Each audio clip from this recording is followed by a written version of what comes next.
Vídeo rápido sobre CSN Mineração com código de negociação CEMIN3 na Bolsa de Valores brasileira. Empresa essa que desde o seu IPO ofereceu um retorno negativo de 6% aos sócios contra um retorno positivo de 6% do Ibovespa, principal índice brasileiro. Trazendo isso para o mundo real, um aporte inicial de R$1.000 na companhia se transformou hoje em R$944. Nesse caso, nós não aplicamos a metodologia das 3 chaves do sucesso até esse momento. Sempre lembrando que na parte de baixo de todos os vídeos eu deixo uma lista de indicação de livros que você tem que obrigatoriamente estar lendo antes de investir em alguma ação, antes de entrar no mercado de capitais. A gente vai falar sobre o resultado da companhia, dividendos, fazer um ponto importantíssimo sobre a Vale, só que nós vamos iniciar aqui com um comentário rápido ou talvez um ponto de coerência naquilo que eu sempre trago para vocês. Esse é o primeiro vídeo da CEMIN, esse vídeo ele é proposital, porque aqui nós também vamos tratar de gerenciamento de risco. Ela que fez seu IPO lá em 2021, precificada a R$ 8,50, ela é uma subsidiária da CSNA3, essa sim uma empresa que eu tenho há um tempo considerável e é uma empresa com um beta muito maior do que seus pares de setor. Por isso aqui a gente sempre traz Howard Marks, que é um dos mestres em ciclos econômicos. Ela é uma empresa capaz de transformar R$1.000 em mais de R$14.000 em apenas 5 anos. E mesmo possuindo um portfólio de mais de 100 ativos, a CSN eu ainda não a tenho. E isso faz parte da metodologia, isso faz parte da diversificação baseada em Peter Lynch, isso faz parte do meu gerenciamento de risco. E o mesmo que eu abri com vocês de revisão do gerenciamento de risco nos 3 primeiros meses de cada ano e que eu subi a Caixa Econômica, uma vez que ela também fez o IPO dela em 2021, ela passou de nota 3 para nota 4 e já se tornou uma investida. Vamos buscar aqui. CEMIN3, o mesmo irá acontecer com ela. Hoje ela está cotada a R$ 5,76, está em queda no dia de hoje.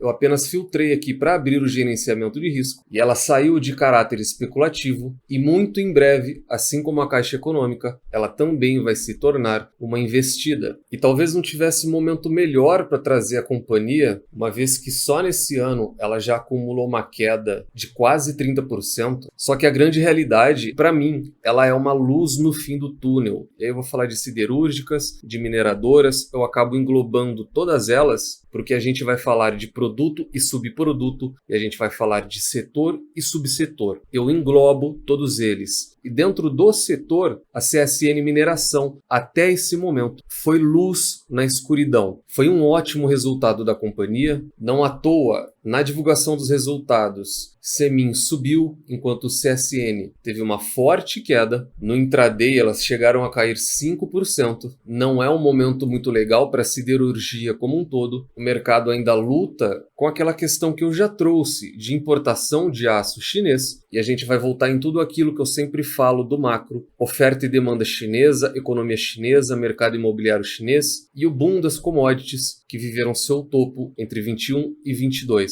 De lá para cá, toda a cadeia vem sofrendo e com tudo isso eu realmente não esperava um balanço tão bom da CSN. CSN teve alta de receita, alta de EBITDA e alta de lucro. Não só isso, alta de preço praticado, diminuição de estoque e alta nas vendas. Eles praticamente fizeram um checklist em todas as linhas do balanço. Que antes da gente entrar no balanço de fato da companhia, eu queria fazer uma pausa para comentar sobre uma possível virada do conselho na Vale. E essa pausa ela é merecida e importantíssima. Por quê? Depois da reunião de sexta-feira, eu trouxe uma breve atualização, da mesma maneira que a gente está fazendo aqui, tomando 1 ou 2 minutos do vídeo para falar dela, e foi decidido pela permanência do Bartolomeu por mais 6 meses. A queda ela continua, porque mesmo depois da permanência dele, foi aberto um processo de sucessão que, em tese, tem que estar em linha com a política da companhia. O que, sinceramente, eu não acredito que vá acontecer. Ela já perdeu quase 50 bilhões em valor de mercado. A ofensiva ela é grande, eu já trago isso há um ano, enquanto muita gente ainda não dava muito atenção para esse tema. Só que o grande ponto da reunião de sexta não foi a manutenção dele, foi isso daqui, ó. Não foram unânimes, com 11 votos a favor da troca do CEO e 2 pela permanência. Ou seja, nós tivemos uma mudança de lado dos maiores representantes do conselho, a Mitsui e a BlackRock, que antes votavam pela permanência de um presidente independente, mudaram seu lado e agora passam a votar pela substituição até o final do ano. Nós tivemos apenas 2 conselheiros independentes que votaram pela manutenção do atual presidente da Vale. Isso acabou inclusive gerando rebaixamentos e revisões. O último deles foi o BTG, que implicou também de uma queda de 3% no dia para as ações da Vale. Justificado por quê? Intensos ruídos sobre as discussões do próximo presidente da empresa. A gente fala de uma companhia que era cotada na casa de R$80, hoje testou R$63, porém isso é o mercado apenas tendo consciência do que pode acontecer. No caso da efetivação de fato de alguém não técnico na cadeira de presidência da companhia, aí o efeito de longo prazo ele se torna pior ainda, e algo que parece ruim hoje em termos de cotação, com certeza vai ser reprecificado de uma maneira muito mais acentuada lá na frente.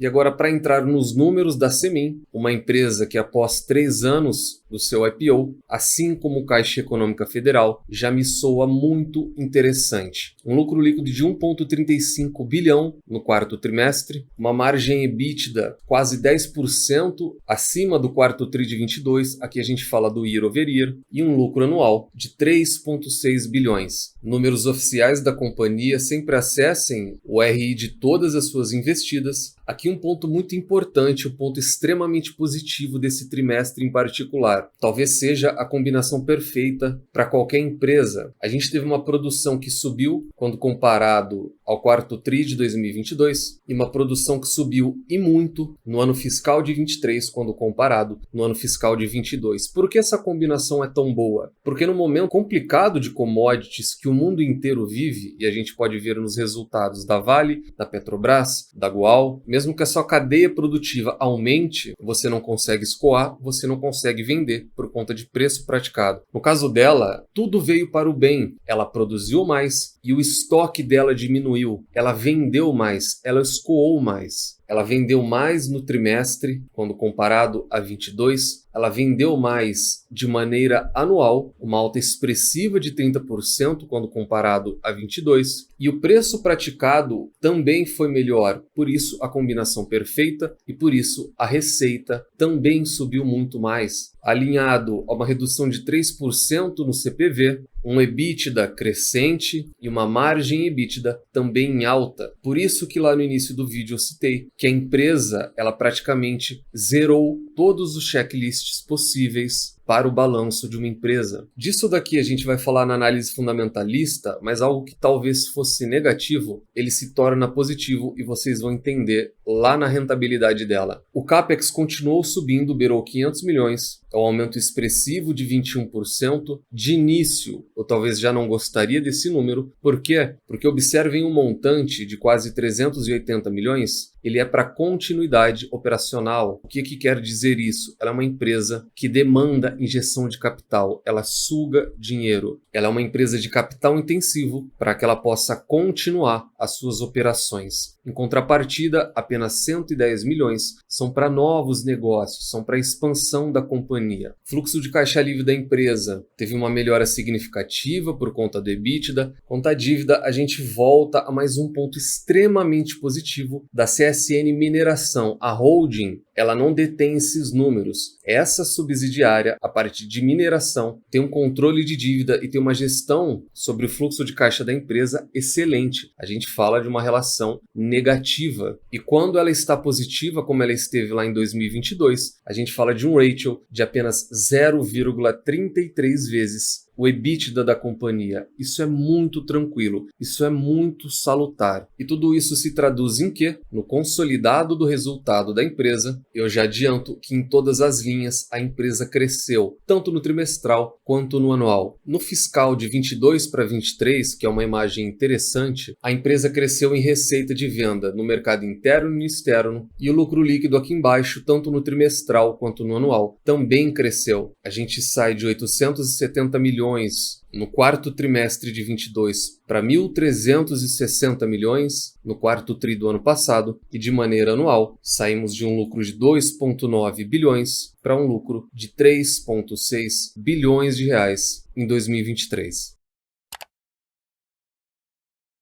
Seminc coberta por 13 casas ou 13 analistas, tem 10 recomendações para a neutra, 2 recomendações para a venda e apenas uma recomendação de compra para a companhia.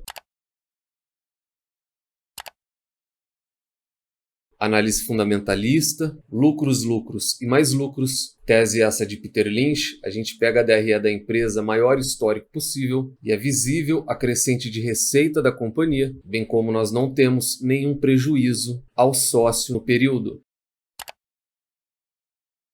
Eu queria falar também sobre a rentabilidade da empresa. Nos dados do RI, a gente viu que ela é uma empresa com capex crescente, é uma empresa que demanda capital. É normal quando a gente fala de siderurgia, mineração, indústria. Capital intensivo diminui e muito quando a gente fala de tecnologia, fintechs, setores totalmente diferentes. Só que mesmo com uma demanda intensiva, ela ainda tem uma rentabilidade média que beira 30%. Isso daqui é derivado de margens muito boas. Então esse é um ponto extremamente positivo da companhia para o capital intensivo que ela pede e para a área de atuação dela.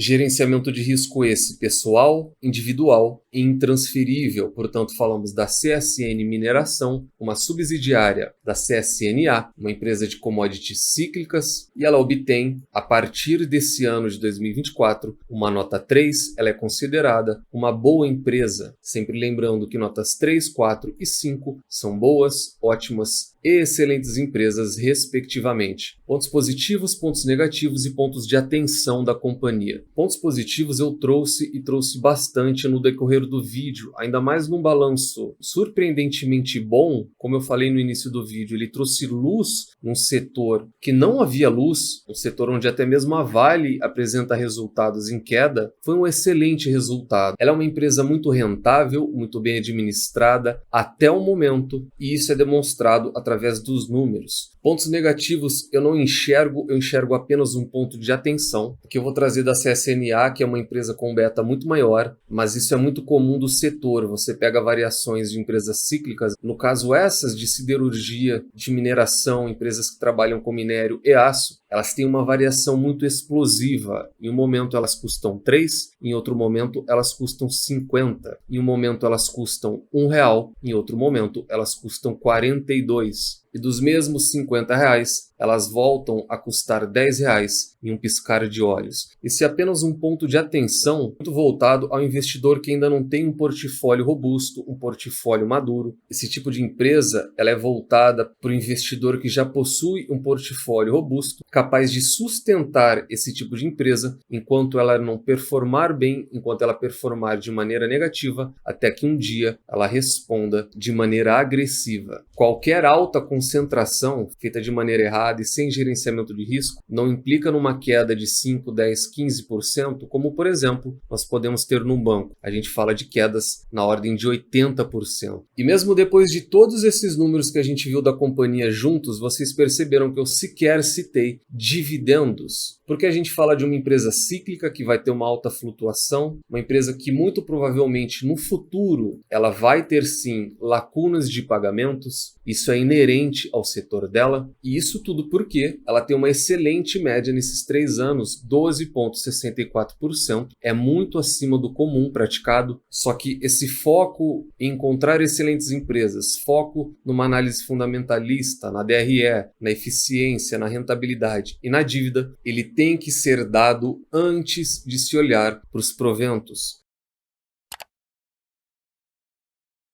Portanto, hoje falamos da Semin, uma boa empresa na nossa avaliação, acabou de subir, assim como Caixa Econômica, em 2024, um degrauzinho no gerenciamento de risco, já permite mais aportes. Deixa no comentário se concordam ou não com a avaliação que a gente fez dela aqui no canal, se pretendem ser sócios ou não da empresa. Nunca se esqueçam das 3 chaves do sucesso. Encontrem excelentes empresas a preços atrativos, com uma excelente gestão e nunca mais as vendam. Tranque elas a 7 chaves. O Value Investing foi e ainda é a melhor maneira do investidor pequeno, individual e até mesmo pobre multiplicar o seu capital na Bolsa de Valores. Nos vemos no próximo vídeo e até lá!